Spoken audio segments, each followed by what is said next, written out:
Kangkong and string beans adobo. Try nga natin this time mga langga. Ikaw, na-try mo na rin ba ng ganitong luto?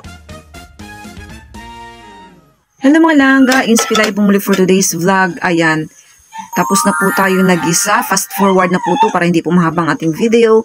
Pagkatapos natin magisa, nalaga na rin po yang ang ating karne mga langga, ang ating sahog this time sa ating adobo. So ayan, pwede na natin ilalagay ang ating string beans. Hahayaan lang po natin malututo at ilalagay na po natin ang ating kangkong. So very easy lang, basic lang po ang pagluluto niyan mga langga. Then takpan lang ng sandali at pwede na rin po tayong maglalagay ng a little bit of vinegar lang para naman po mayroong kunting asim. Parang ikaw lang, mayroon ding asim. Tara, let's start food plating. Ito po yung pinaka-exciting part po ng aking pagbablog, ang pag-food plating.